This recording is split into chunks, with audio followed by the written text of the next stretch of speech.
अगर आपने अभी तक हमारा चैनल सब्सक्राइब नहीं किया तो अभी सब्सक्राइब करें और बेल आइकॉन को क्लिक करके हमारी लेटेस्ट वीडियोस के बारे में अपडेट जानें। योगी के लॉलीपॉप पर फिर उठे सवाल। क्या सिर्फ 8 जिलों में ही रहते हैं इंसान? बाकी जिलों को क्यों अनदेखा कर रही है सरकार? उपचुनाव में लोगों को योगी सरकार दे रही लालच। सपा बोली अब नहीं चढ़ेगी काठ की हांडी। उत्तर प्रदेश की 8 विधानसभा सीटों के उपचुनाव में हालत पतली देख बीजेपी ने लोगों को लालच देना शुरू कर दिया है और चुनावी लॉलीपॉप के सहारे बीजेपी जनता को अपने पाले में करने की कोशिश कर रही है। ऐसे में योगी सरकार ने एक ऐसा आदेश जारी किया है जिसका चौतरफा विरोध हो रहा है।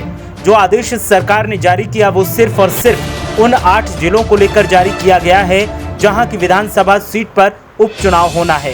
बाकी प्रदेश के अन्य जिलों को लेकर सरकार ने मौन साध लिया।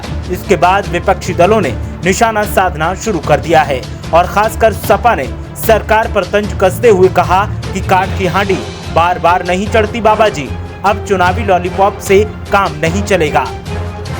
दरअसल योगी सरकार ने 8 जिलों में 24 घंटे बिजली आपूर्ति के निर्देश दिए हैं और सख्त लहजे में कहा गया है कि 8 जिलों की बिजली आपूर्ति को बिना किसी रोक टोक के चलाया जाए।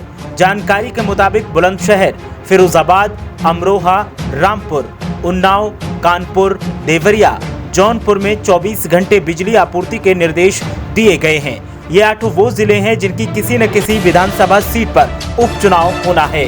बीजेपी के इस मास्टर स्ट्रोक के बाद विपक्ष में खलबली के साथ साथ गुस्सा भी देखने को मिल रहा है और सरकार के इस कदम पर विपक्ष सवाल उठा रहा है। सपा का कहना है कि बहन जी की सरकार में हफ्तेबंदी पर बिजली दी जाती थी और कहा जाता था कि बिजली कम है, लेकिन चुनाव के वक्त में 24 घंटे बिजली की आपूर्ति मायावती सरकार में होती थी, जिससे जनता ने ऐसा नकारा कि पहले लोग बिजली के लिए तरसते थे और अब मायावती सत्ता में आने के लिए तरस रही हैं। ठीक बीजेपी का भी यही होने वाला है और सपा ने कहा कि चुनावी लॉलीपॉप को लोगों ने चूसना बंद कर दिया है, लेकिन बीजेपी को लगता है कि वो चुनावी वक्त में 24 घंटे बिजली देकर आवाम का दिल जीत लेगी, जो अब संभव नहीं लगता।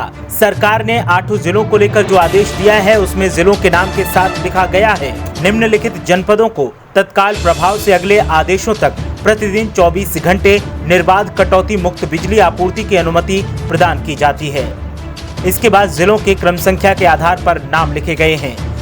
साथ ही लिखा गया है केंद्रीय विद्युत नियामक आयोग नई दिल्ली के वर्तमान आदेशों एवं ग्रिड सुरक्षा के परिप्रेक्ष्य तक के उपरोक्त आदेश सामान्य आवृत्ति की अवस्था में ही लागू होंगे। विद्युत कटौती का सर्वाधिकार प्रणाली नियंत्रण के अधीन सुरक्षित रहेगा। इस आदेश पर विपक्ष का कहना है कि सरकार आखिर इस तरह का संवेदनहीन आदेश कैसे दे सकती है? क्या सरकार को लगता है कि सिर्फ 8 जिलों में ही इंसान रहते हैं? क्या सरकार को लगता है कि सिर्फ 8 जिलों के लोगों को ही बिजली की जरूरत है? अगर हाँ, तो फिर सरकार अपने आदेश का लिखित तर्क संगत उत्तर दे और अगर नहीं तो फिर सरकार ये भी बताए कि आखिर सरकार को ऐसा क्यों लगता है। मामले पर जब बीजेपी नेताओं से बात करने की कोशिश की गई तो बीजेपी नेताओं ने जवाब देना उचित नहीं समझा और उल जलूल बयान देकर मौके से निकल गए। ऐसे में सवाल इस बात का है कि आखिर सरकार अपने इस आदेश से क्या साबित करना चाहती है? क्या सरकार को लगता है कि चुनावी वक्त में 24 घंटे बिजली देकर आवाम के दिल को जीता जा सकता है? क्या सरकार को लगता है कि आवाम इतनी बेवकूफ है कि कुछ दिन की बिजली के आधार पर सरकार को वोट देकर चुनाव जितवा देगी? सवाल कई हैं और सवालों पर विचार करने का भी वक्त है। ब्यूरो रिपोर्ट, मीडिया हलचल।